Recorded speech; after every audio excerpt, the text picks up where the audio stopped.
오늘 저에게 주신 하나님 말씀은 로마서 1장 8절에서 15절입니다. 교독하겠습니다. 먼저 내가 예수 그리스도로 말미암아 너희 모든 사람에 관하여 내 하나님께 감사함은 너희 믿음이 온 세상에 전파됨이로다. 그는 하나님이 나의 정인이 되시거니와 항상 내 기도에 쉬지 않고 너희를 말하며 어떻게 하든지 이제 하나님의 뜻 안에서 너희에게로 나아갈 좋은 길 얻기를 구하노라. 내가 너희 보기를 간절히 원하는 것은 어떤 신령한 은사를 너희에게 나누어 주어 너희를 견고하게 하려 함이니 이는 곧 내가 너희 가운데서 너희와 나의 믿음으로 말미암아 피치 아니함을 얻으려 함이라. 형제들아, 내가 여러 번 너희에게 가고자 한 것을 너희가 모르기를 원하지 아니하노니 이는 너희 중에서도 다른 이방인 중에서와 같이 열매를 맺게 하려 함이로되 지금까지 길이 막혔도다. 헬라인이나 야만인이나 지혜 있는 자나 어리석은 자에게 다 내가 빚진 자라. 그러므로 나는 할 수 있는 대로 로마에 있는 너희에게도 복음 전하기를 원하노라. 아멘. 자, 1절에서 7절까지 인사를 한 후에 사도 바울은 8절부터 로마서를 쓰게 된 이유와 배경에 대해서 설명합니다. 먼저 그는 아마도 대부분 한 번도 만나지 못했던 로마에 있는 성도들로 인해서 예수 그리스도로 말미암아 하나님께 감사하는데요. 감사의 이유가 그들의 믿음 때문이라고 합니다.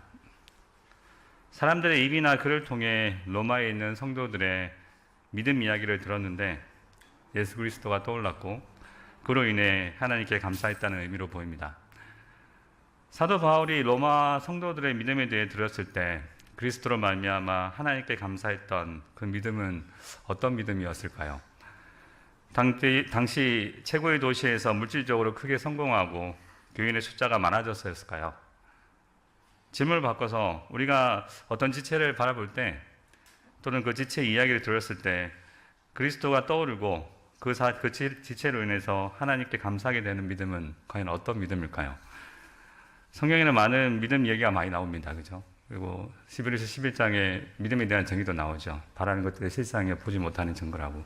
하지만 좀 더 쉽게 얘기해 보면 제가 성경을 읽으면서 느끼는 믿음이라는 것은 믿음의 대상이 예수 그리스도를 그분의 명령을 따라 행하고 지키고 그리고 그분께서 보이신 그 삶을 본으로 삼아서 그대로 살아가려고 했으며 그리고 예수님께서 말씀하신 것이 반드시 이루어진다는 것을 믿고 소망 가운데 살아가는 걸 믿음이라고 볼 수 있을 것 같습니다. 성경에는 이 믿음에 대한 얘기가 되게 많이 나오는데요. 저는 이제 한 가지 예를 들어서 말씀드리도록 하겠습니다. 많은 신자가 믿음 생활을 하는 중에 겪는 어려움 중에 한 가지는 구원에 대한 확신일 것입니다. 과연 내가 구원 받았을까? 저도 이 문제로 상당히 오랫동안 괴로움을 했던 기억이 납니다. 특히 믿음에 대한 설교를 들으면 그 문제가 더 크게 다가왔었죠. 그런 설교 중 하나가 바로 겨자씨 비유에 대한 설교입니다. 예수님께서 변화산에 올라가 계신 동안 산 밑에 있던 제자들은 귀신 들린 아이에게서 귀신을 쫓아내지 못하고 있었습니다. 예수께서 산에서 내려오셨을 때 귀신 들린 아이의 아버지가 예수께 간청하자 즉시 예수님은 귀신을 꾸짖어 아이에게서 쫓아내십니다. 그리고 이후 제자들이 조용히 예수님에게 와서 자신들은 왜 귀신을 쫓아내지 못했는지를 물어봅니다. 그때 예수님께서 말씀하십니다.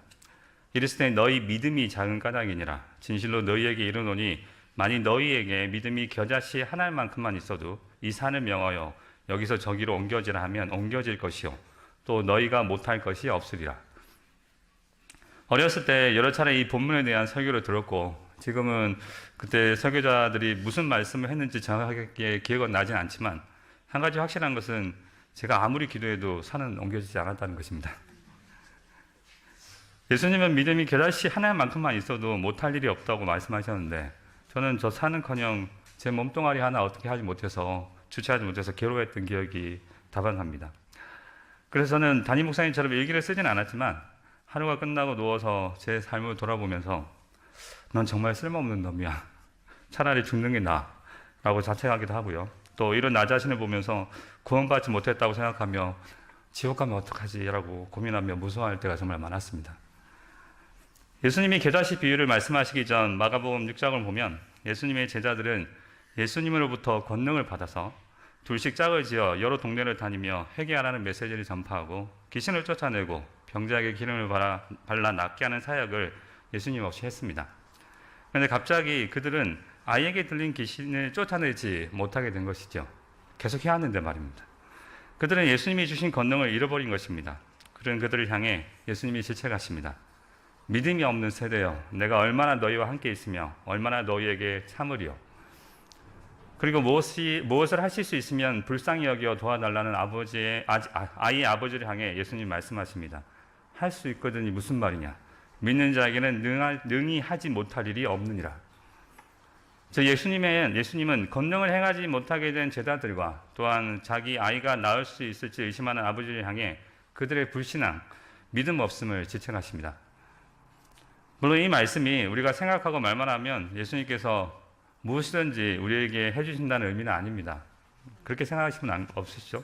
하지만 우리 죄성은 마치 그렇게 해주실 것이라고 착각하기도 합니다. 그래서 지극히 우리 육체가 원하는 어리석고 더러운 욕심에 따라 구하면서도 하나님이 원하시는 것이라고 착각하고 들어주실 것이라고 믿고 기도합니다. 그런데 그 간구가 이루어지지 않으면 자신에게 겨자씨만한 믿음이 없어서 그렇다고 착각하고 아이의 아버지 흉내를 내며 내가 믿나이다, 나의 믿음 없음을 도와주옵소서라고 외칩니다. 하지만 그런 거 아니죠. 어쨌든 이 일이 있은 후 제자들은 그들이 능력 잃은 이유에 대해서 예수님께 묻습니다.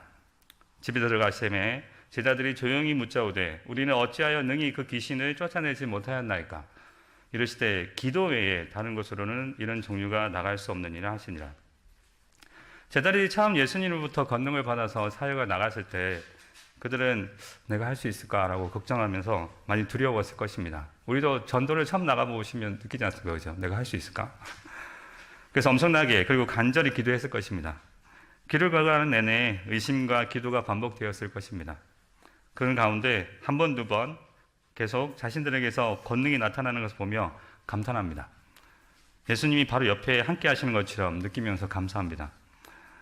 하지만 늘 그렇듯이 안타깝지만 그들의 마음이 교만해집니다. 예수님만을 의지했던 그들의 참된 믿음이 이제 거짓 믿음으로 대체되고 그들의 기도는 사라집니다. 그리고 이제는 예수님과 하나님의 이름은 그저 주문 수준에 불과하게 되고 제자들 자신의 힘으로 그 일을 하고 있는 것처럼 변질됩니다. 더 이상 권능을 주신 예수님을 믿고 의지하지 않게 되는 것이죠. 그러자 자연스럽게 그들에게서 권능이 사라집니다. 그리고 결국 그들은 사람들 사이에서 조롱받는 처지에 이르게 됩니다. 사랑하는 여러분, 여기서 우리는 참된 참된 기도의 관계를 볼 수 있습니다. 믿음의 근원이신 예수님을 의지하지 않는 거짓 믿음은 첫째로 기도 자체를 하지 않습니다. 당연한 결과죠. 기껏해야 기도 대신에 스스로 다짐하는 수준 정도겠죠.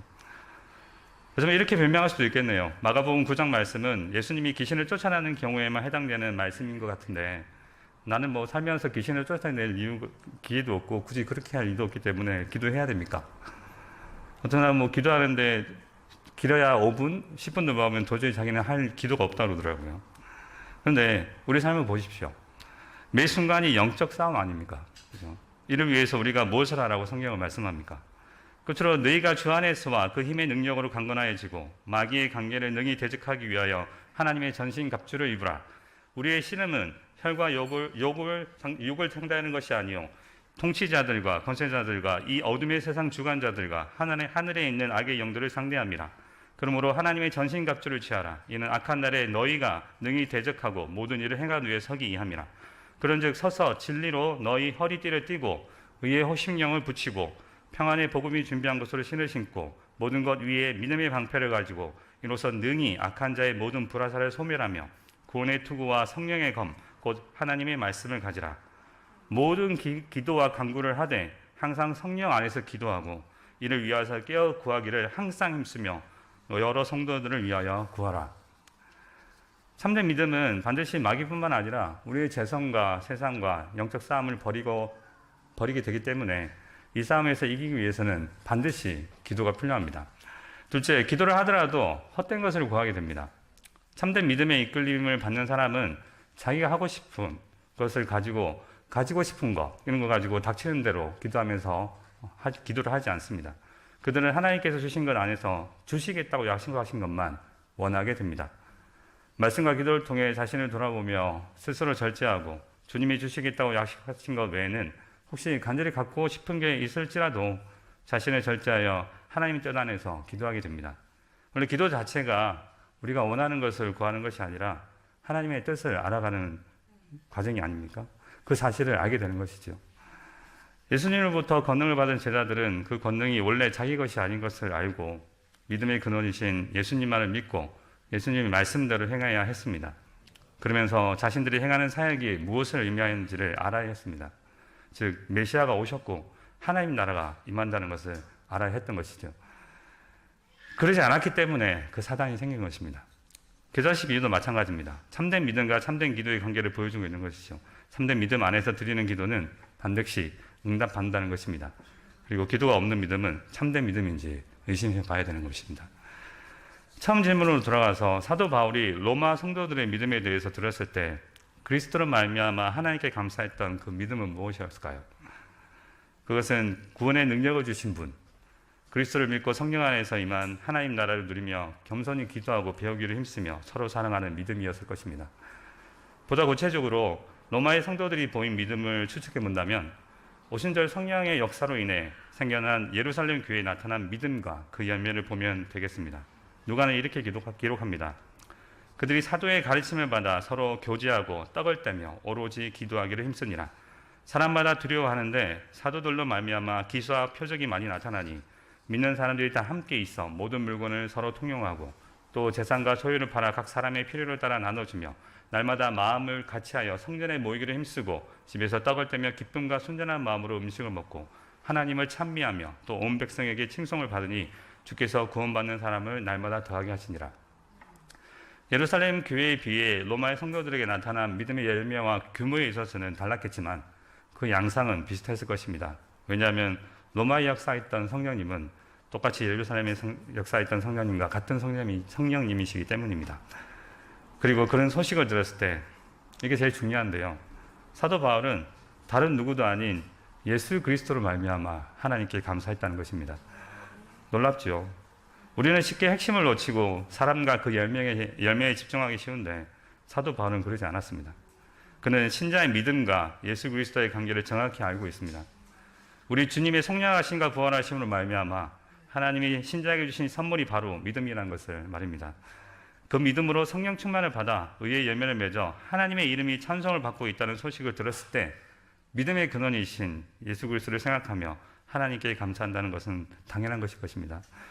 한편 사도 바울은 그리스도를 말미암아 그들의 믿음 때문에 하나님께 감사한 후에 비록 자신의 선교로 로마의 교회가 세워진 것은 아니지만 그들을 위해서 쉬지 않고 기도하고 있으며 비록 지금은 사정상 가지 못하지만 꼭 로마에 가기를 원한다고 하나님을 증인으로 삼아서 그의 진심을 전합니다. 사도 바울이 로마에 가고자 하는 이유는 12절에서 보니 너희와 나의 믿음으로 피차 아니함을 얻기 위함이라고 합니다. 그리고 아니함이 얻는 방법으로 11절에서 어떤 신령한 은사를 나누어 주어서 로마 성도들을 경고하게 하는 것이라고 합니다. 또 바울은 로마를 방문하고 싶은 이유 한 가지를 더 말하는데요. 13절에서 그들 중에서도 다른 이방인 중에서와 같이 열매를 맺게 하려는 것으로 15절에 보니 그것이 곧 복음 전하는 것이라고 말합니다. 네. 정리하면 바울은 어떤 신령한 은사를 로마 성도들에게 나누어 주어서 그들로 경고하게 하고 복음을 전하여 더 많은 열매를 맺도록 하기 위해 로마에 가기를 간절히 원합니다. 그리고 그리스도의 종으로서 사도로 부름을 받아 그 사명에 따라 모든 사람에게 복음을 전하고 그들을 바른 믿음으로 양육하고자 하는 바울의 마음이 충분히 느껴집니다. 11절에서 신령한 은사, 영적인 은사는 성령에 의해 부어지는 은사입니다. 그런데 바울이 어떤 특정 은사라고 말하지 않았기 때문에 정확히 어떤 은사인지는 알 수는 없습니다. 다만 주목할 것은 은사가 주어지는 목적이 바로 교회를 견고히 세우기 위함이라는 것입니다. 이는 에베소서 4장 말씀과 일치합니다. 그가 어떤 사람은 사도로, 어떤 사람은 선지자로, 어떤 사람은 복음 전하는 자로, 어떤 사람은 목사와 교사로 삼으셨으니 이는 성도를 온전하게 하여 봉사의 일을 하게 하며 그리스도의 몸을 세우려 하심이라. 더 쉽게 말하면 하나님께서 우리에게 은사를 주신 이유는 막힌 사역을 위해 성도들이 잘 갖추어서 또는 잘 준비되어서 그리스도의 몸, 교회를 세워가기 위함이라고 말씀합니다. 또한 고린도전서 12장에서는 고린도 교회에서 은사로 인해 발생한 문제들을 다루면서 은사를 눈과 귀, 손과 발에 비유하여 여러 가지 은사가 주어진 것은 몸 가운데, 교회 가운데 분쟁이 없고 모든 성도가 서로 함께 돌보도록 하기 위함이라고 말씀합니다. 그리고 그런 다음 거기서 끝나지 않죠. 이어서 12장 제일 마지막에 우리로 하여금 더 큰 은사를 사모하라고 권면합니다. 모든 은사를 아우르는 은사, 바로 사랑의 은사입니다. 내가 사람의 방언과 산사의 말을 할지라도 사랑이 없으면 소리나는 구리와 울리는 꽹과리가 되고, 내가 예언할 능력이 있어 모든 비밀과 모든 지식을 알고 또 산을 옮길 만한 모든 믿음이 있을지라도 사랑이 없으면 내가 아무것도 아니요, 내가 내게 있는 모든 것으로 구제하고 또 내 몸을 불사르게 내줄지라도 사랑이 없으면 내게 아무 유익이 없느니라.